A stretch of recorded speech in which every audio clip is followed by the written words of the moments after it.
오늘도 코로나19 관련 소식부터 전해드리겠습니다. 네, 스튜디오에 최대진 기자 나와 있습니다. 안녕하십니까?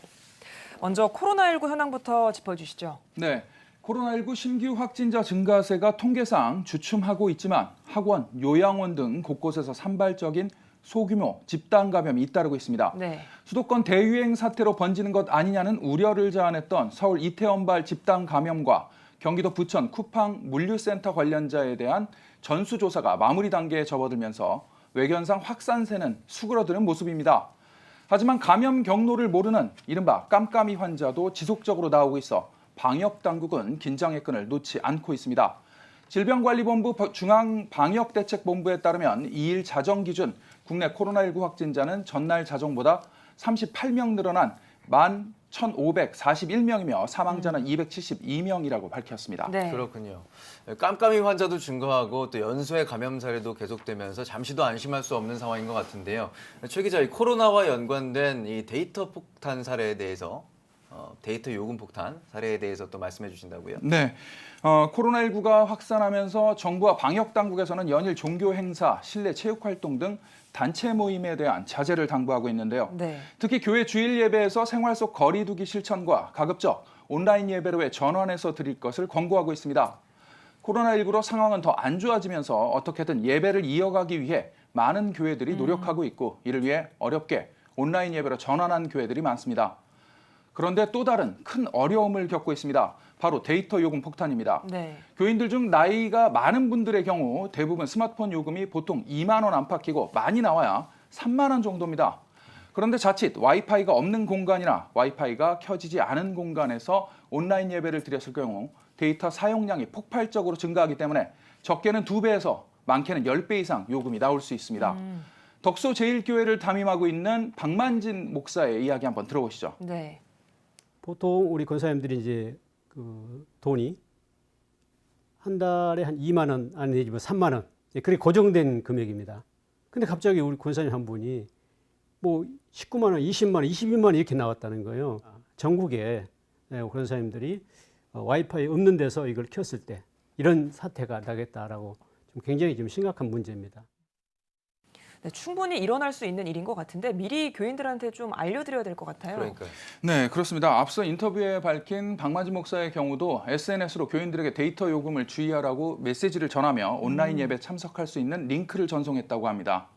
또한 예배 시작에 앞서서 재차 와이파이에 접속된 것을 확인하라고 권고한 후 예배를 드렸다고 하는데요. 사실 집안에 나이 많으신 어르신들의 경우 스마트폰에 쉽게 적응하기 힘듭니다. 네. 그래서 자녀와 손주들이 대신 접속해주는 경우도 많습니다. 하지만 와이파이가 갑자기 끊겼을 경우 데이터 요금이 폭발적으로 증가할 수 있습니다. 폭발적으로 요금이 증가한 것에 대해 추후 통신사에 할인 혹은 감액해 줄 수 있는지 직접 물어봤지만 이미 사용한 통신 요금이 책정됐기 때문에 추가적인 할인이나 따로 감액해 줄 수 없다는 입장만 밝혔습니다. 결국 요금을 다 내야 하는 겁니다. 그렇군요. 그런데 우리가 요금제 이상의 데이터를 쓰게 되면 데이터를 차단할 수 있게 만드는 그런 제도도 있지 않습니까? 네. 네, 있습니다. 많은 직장인들과 젊은 세대들이 사용하는 요금제는 5G, LTE 요금제입니다. 자신의 요금제로 사용할 수 있는 데이터 사용량을 초과할 경우 차단해주는 서비스가 있습니다. 그런데 모 통신사의 경우 3G 기기를 사용하면 따로 차단해주는 서비스가 없다고 합니다. 어르신들은 새로운 스마트폰 작동에 숙달 적응하기 위해서는 오랜 시간이 필요합니다. 때문에 한번 기기를 사용하면 오랫동안 사용하고 아직까지 3G 기기를 사용하는 분들도 많습니다. 그러나 데이터 요금 폭탄을 차단하기 위해선 결국 새로운 기기를 구입해 요금제를 변경하는 방법밖에 없습니다. 네. 모 통신사 상담 직원과의 전화 통화 들어보시죠. 말씀드릴 경우 차단이 되는 요금제가 아니라서 이거는 3G 상품은 도움을 드리고 싶어도 차단되는 상품이 LTE 계열로밖에 안 돼서 기기라든지 유심을 LTE로 바꿔야만. 그러니까 새로운 기기를 사서 데이터 차단 서비스를 신청을 하거나 본인 기기가 와이파이랑 잘 연결이 돼 있는지를 끊임없이 좀 확인을 해야 할 것 같습니다. 다른 소식도 한번 살펴보겠습니다. 인천 지역 개척교회에서 코로나19 감염자 19명이 나왔는데요. 어떤 소식인가요? 네, 교회 대부분 철저하게 방역 지킴을 지키며 예배를 이어가고 있는 가운데 안타까운 소식입니다. 인천에 있는 교회 모임에서 목사 12명을 포함한 코로나19 확진자가 19명이 발생했는데요. 더 늘어났습니다. 네. 지금 22명까지 늘어났고요. 아. 이 모임은 지역 개척교회들이 서로 돌아가면서 부흥회를 드리는 모임으로 참석자 대부분이 교회 목사인 것으로 조사됐는데요.